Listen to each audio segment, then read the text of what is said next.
Bunaqa chiroyli mahalla turgandan keyin uylarga kelgan mehmon mahallani o'zida maza qilib oladi. Ko'rishingiz mumkin. Juda ham chiroyli asfalt yotqizilgan va ikkita tarafimizda ham yangi uchastkalar tushgan joyimiz bo'ladi. Turgan joyimizga qiziqayotgan bo'lsangiz, Toshkent tumani Qizg'aldoq mahallasi bo'ladi. Orientir tushuntiradigan bo'lsam, shundoqqina mana shu 3 qavatli domlarimizni oldi qismida uzun milliy taomlar bor, ya'ni zamonaviy to'yxonasining ro'parasida joyimiz bo'ladi. Katta yo'l yuziga, ya'ni betonkaga bor yo'g'i 150 metr uzoqlikda bo'ladi mana shu turgan joyimizdan. Orqamizdagi mana shu xonadonimiz sotilyapti, umumiy yer maydonini eslataman. Bu 9 sotuvni tashkil qiladi, o'zining 6 xonasiga ega plus oshxonasi va yaxlit yer to'lasi bor. Patkulich holatda, korobka emas, bu yerda suv, gaz, svet, kanalizatsiyadan umuman muammo yo'q. Ko'rishingiz mumkin, asfaltlar ham yotqizilgan yangi mahalla bo'ladi. Endi xonadonimizni obzor qilishni boshlaymiz. Bu kirish darvozamiz bo'ladi. Ko'rasizlar, baland qurilgan, bemalol bitta avtomobil qo'yib qo'ysak bo'ladi. Bismillah, xonadonimizga kirib kelar ekanmiz. Juda ham keng hovlimiz, ko'rishingiz mumkin.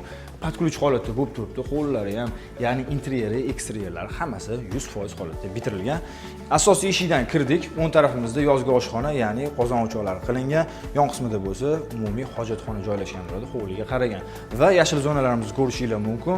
E'tibor bergan bo'lsangiz, bu yashil zonadan tashqari xonadonimizda, ya'ni binomizda 2 qavatli bo'lgandan keyin burchagida alohida iskutsiy yashil zona qilingan, juda ham bejirim bo'lib turibdi. Panoramli oynalarga alohida e'tibor berasizlar va 2 qavatli binomizning yer to'lasi bor dedim. Uy ichidan ham tushsak bo'ladi, ya'ni hovlini o'zidan ham tushsak bo'ladi. Sizlarni ko'p turmasdan xonadonimizni obzor qilamiz. Ketdik. Hovlidan asosiy binomizga kirib kelar ekanmiz. Xonadonimizning remontiga e'tibor beringlar.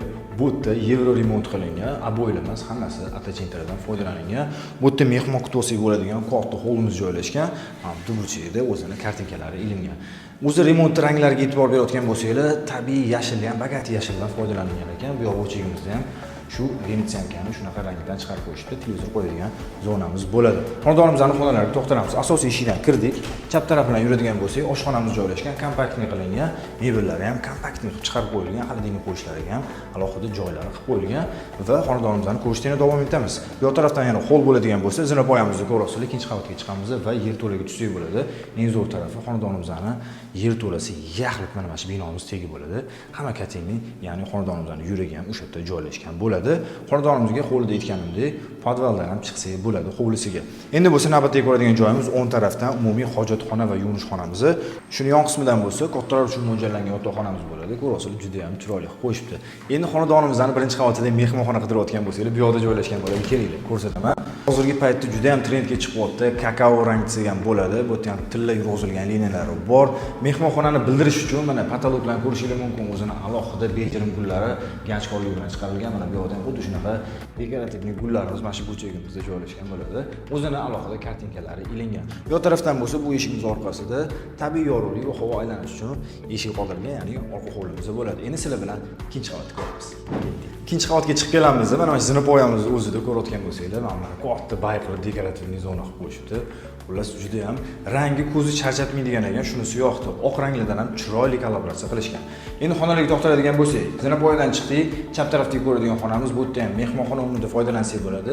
Men har doim aytaman, ikkinchi qavatga mehmonxona kerak emas, shuning uchun ham dam oladigan zona ajratib qo'ysak bo'ladi. Yon qismidan bo'lsa, yotoqxona, ya'ni bolalar uchun mo'ljallangan yotoqxona, o'zini tashqariga qaragan derazalari mavjud va shuni yonida bo'lsa umumiy hojatxona va yuvinish xonalarimiz joylashgan bo'ladi. Navbatdagi ko'radigan xonamiz endi zinapoyamizdan chiqdik.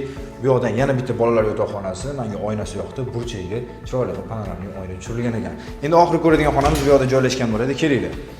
Ota-onalar uchun mo'ljallangan yotoqxona ko'rishingiz mumkin, o'zini hovliga qaragan balkonlari mavjud va bu yoq tarafdan o'zini umumiy hojatxona va yuvinish xonalari joylashgan bo'ladi. Xonadonimizni ko'rdinglar, 1.9 sotuvga tushgan bo'lsa ham har bir kvadratdan unumli foydalanilgan 6 ta xona joylashgan ekan. Hammasi ham tor emas, ko'rasizlar, keng-keng maza qilib yashaydigan joylar. Yaxlit yer to'lasi bor, plus oshxonasi menga juda ham yoqdi. Xonadonimizning narxiga keladigan bo'lsak, 169 ming dollar bilan startli narx qo'yishdi. Albatta bu narxdan yana ham chiroyli qilib beramiz deyishdi joyi egalari. Qo'shimcha ma'lumotlar pastki raqamga qo'ng'iroq qilib, uy egalari bilan birga baraka qilsanglar bo'ladi.